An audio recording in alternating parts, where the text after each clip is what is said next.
అపూర్వ శక్తులు. ఒక జమీందారుకు ఒక కొడుకు పుట్టాడు. వాడికి విజయుడని పేరు పెట్టుకున్నారు. వాడి జాతకం చూసి దైవజ్ఞులు, ఈ పిల్లవాడి జాతకంలోని గ్రహస్థితి చూస్తే అపూర్వ శక్తులు గలవాడవుతాడని తోస్తున్నది. ఎక్కడికి వెళ్ళినా కీర్తి ప్రతిష్టలు, పుష్కలంగా ధనము గడించగల జాతకం అని అన్నారు. ఈ మాటలు విని జమీందారు సంతోషించి విజయుణ్ణి ఎంతో గారాబంగాను ఏ లోటు లేకుండానూ పెంచాడు. విజయుడు పెరిగి పెద్దవాడవుతూ ఉంటే తండ్రి వాడిలో ఏవైనా అపూర్వ శక్తులున్నాయేమోనని శ్రద్ధగా గమనించాడు. కానీ ఆయనకు అలాంటివేమీ కనపడలేదు. విజయుడు మామూలు పిల్లలలాగే కనిపించాడు. వాడిలో ప్రత్యేకమైన తెలివితేటలు కూడా ఉన్నట్టు కనపడలేదు. ఒకప్పుడు కాస్త వివేకంతో మాట్లాడితే మరుక్షణమే అజ్ఞానంగా మాట్లాడేవాడు.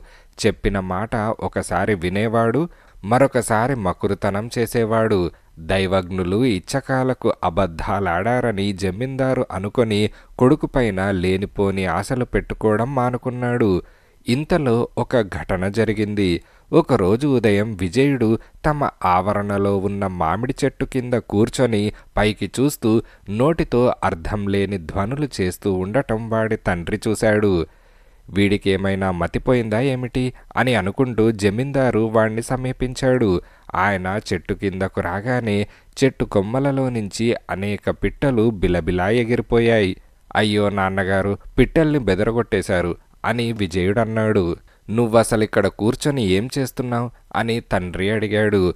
ఆ పిట్టలతో మాట్లాడుతున్నాను. అవి ఎక్కడెక్కడో తిరిగి చూసిన విశేషాలన్నీ చెబుతున్నాయి. నాకు తెలియని విషయాలు ఎన్నో వింటున్నాను అని విజయుడన్నాడు. అదెలా సాధ్యంరా? వాటి భాష మనకు తెలియదు కదా అని తండ్రి అన్నాడు. నాకు తెలుస్తుంది నాన్నగారు, నేను వాటితో మాట్లాడగలను కూడా అని విజయుడన్నాడు. వాడు చేస్తున్న అర్థం లేని చప్పుళ్ళు ఆ పిట్టల భాష అయి ఉండాలని జ్యోతిష్కులు చెప్పినట్టే వాడికి పక్షుల భాష అర్థం చేసుకునే అపూర్వ శక్తి సిద్ధించిందని జమీందారుకు అర్థమైంది.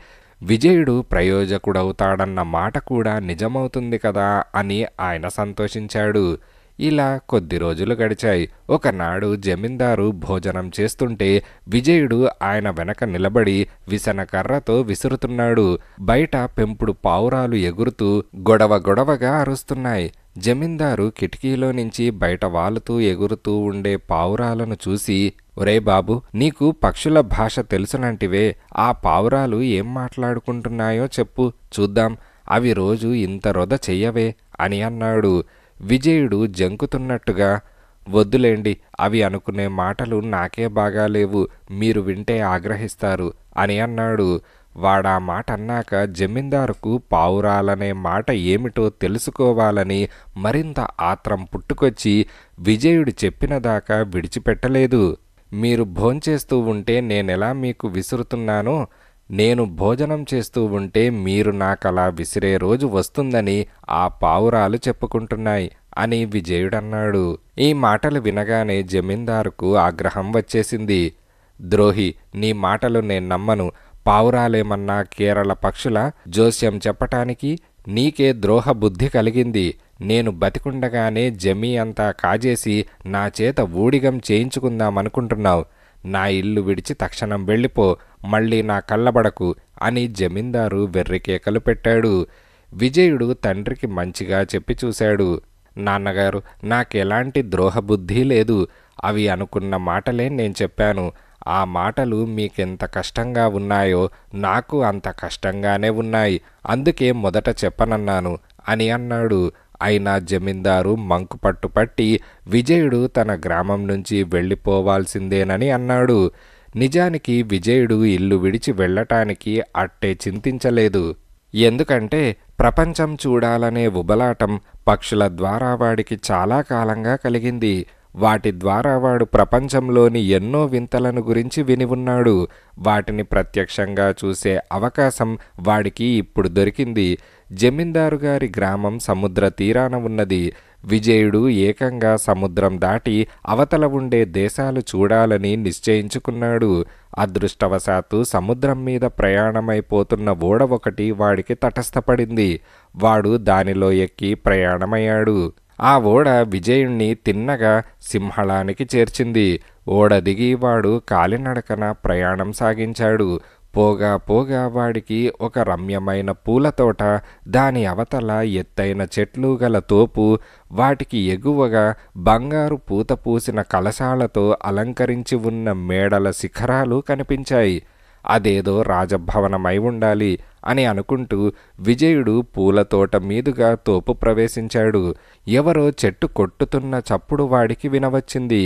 ఆ చప్పుడుతో పాటు వాడికి మరొక ధ్వని కూడా వినవచ్చింది. రాజభవనానికి ఎగువగా ఆకాశంలో కొన్ని లక్షల పిచ్చుకలు కిచకిచలాడుతూ ఎగురుతూ ఉండటం కనిపించింది. రాజభవనం సమీపిస్తున్న కొద్దీ ఆ పిచ్చుకల రొద దుర్భరమైంది. విజయుడు ఈ వింత చూసి ఆశ్చర్యపడుతూ తన చెవులను చేతులతో గట్టిగా మూసుకొని ముందుకు సాగాడు. రాజుగారి నౌకరొకడు విజయుణ్ణి చూసి, బాబు, కాసేపటికే తమరు చెవులు మూసుకున్నారే, రాత్రింబగళ్ళు ఈ రొదతో మేము చచ్చిపోతున్నాం. బయట ఎన్ని పిచ్చుకలున్నాయో అన్ని పిచ్చుకలు రాజభవనం లోపల ఉన్నాయి. వాటిని ఎలా వదిలించుకోవాలో తెలియక మా రాజుగారి మతి పోతున్నది అని అన్నాడు. ఆ పిచ్చుకల బెడద వదిలించటం తన వల్లనే కావచ్చునని విజయుడికి తోచింది. వాడు రాజుగారి నౌకరుతో, నన్నొకసారి మీ రాజుగారి దగ్గరకు తీసుకుపోతావా అని అన్నాడు. నౌకరు విజయుణ్ణి రాజభవనంలోకి తీసుకుపోయాడు. లోపలి నడవాలలో వేల కొద్దీ పిచ్చుకలు రెక్కలు టపటపా కుట్టుకుంటూ నానా గొడవ చేస్తున్నాయి. రాజుగారు ఒంటరిగా ఒక గదిలో కూర్చున్నారు. పిచ్చుకలు రాకుండా ఆ గది కిటికీలన్నీ మూశారు. ద్వారం కూడా మూసి అక్కడ ఒక మనిషిని కాపలా ఉంచారు. విజయుడి కోసం ద్వారం తెరిచినప్పుడు ఒక చొరవైన పిచ్చుక గదిలోకి రానే వచ్చింది. విజయుడు రాజుగారితో, మహారాజా, మీకు పట్టుకున్న ఈ పిచ్చుకల బెడద చూస్తున్నాను. దీన్ని వదలగొట్టడం చాతనైతే నా ఒక్కడికే చేత కావాలి అని అన్నాడు. ఈ మాట వినగానే రాజుగారి ముఖం విప్పారింది. నీవీ ఉపకారం చేస్తే నీ రుణముంచుకోను సరికదా? యావజ్జీవం నీకు కృతజ్ఞుణ్ణై ఉంటాను. కానీ ఎవరి వల్ల కాని ఈ పని నీ వల్ల ఎలా అవుతుంది అని ఆయన అడిగాడు. మహారాజా, ఈ పిచ్చుకలిలా హెచ్చు మీరి ప్రవర్తించటానికి ఏదో కారణం ఉండి ఉంటుంది. అవి ఎందుకు మీ మీద పగబట్టి ఇలా చేస్తున్నాయి? నాకు పక్షి భాష తెలుసును. వాటి కోప కారణం నేను వాటి ద్వారానే తెలుసుకుంటాను. అప్పుడు మీరు వాటిని సమాధానపరచటానికి తగిన యత్నం చేయవచ్చు అంటూ విజయుడు తన వెనకగా రాజుగారి గదిలోకి జొరబడిన పక్షితో మాట్లాడి రాజుగారి కేసి తిరిగి, మహారాజా, ఇదేమీ పెద్ద సమస్య కాదు. మీరు తోపులో చెట్లన్నీ కొట్టేయమని ఆజ్ఞ ఇచ్చారట. ఆ చెట్లపై గూళ్ళు పెట్టుకొని నివసించే ఈ పిచ్చుకలకు కోపం వచ్చి ఆగడానికి పూనుకున్నాయి. చెట్లను కొట్టే ప్రయత్నం విరమించండి, అవి మిమ్మల్ని బాధించవు అని అన్నాడు. రాజుగారు చెట్లు నరకటం మాన్పించాడు. పిచ్చుకలు ఆయనను బాధించటం మానాయి. రాజుగారు విజయుడికి ఒక పెద్ద ఓడ, అంతులేని బంగారము, నౌకర్లు బహూకరించాడు. ఆ ఓడలో ప్రయాణిస్తూ విజయుడు అనేక రాజుల వద్దకు వెళ్ళాడు. పక్షుల మూలంగా ఎవరికీ తెలియని లోక వార్తలు అతనికి తెలియటం వల్ల అతను వెళ్ళిన చోటల్లా గొప్ప గౌరవం లభించింది, సన్మానాలు దొరికాయి. ఈ విధంగా 10 ఏళ్ల కాలం దేశాటన చేసి విజయుడు ఏ వర్తకులు సంపాదించలేనంత సంపద సంపాదించాడు. చివరకు అతనికి ఇంటిపై గాలి మళ్ళింది. అతను తన ఓడలో స్వదేశానికి తిరిగి వచ్చి తన గ్రామానికి సమీపంగా రేవులో లంగరు దించాడు. ఎవడో మహాధనికుడైన వర్తకుడు తమ రేవులో దిగాడని జమీందారుకు తెలిసింది. ఆ మహావ్యక్తి తన కొడుకేనని తెలియక జమీందారు స్వయంగా వచ్చి విజయుణ్ణి తన ఇంటికి విందుకు పిలిచాడు. అతని బంధువర్గమంతా విందు భోజనానికి కూర్చున్నారు.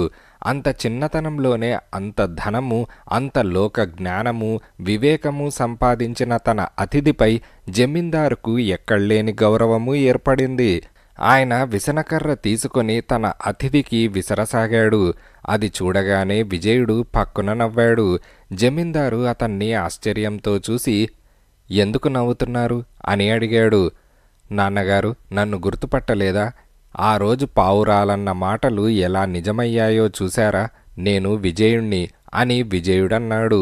జమీందారు తన కొడుకు ఇంత వాడైనందుకు, తిరిగి తన వద్దకు వచ్చినందుకు పరమానందం చెంది అతన్ని కౌగిలించుకొని ఆనంద బాష్పాలు రాల్చాడు. విజయుడి రాకకు బంధువర్గమంతా సంతోషించింది. విజయుడు వివాహం చేసుకొని తండ్రి ఇంటనే సుఖంగా ఉన్నాడు.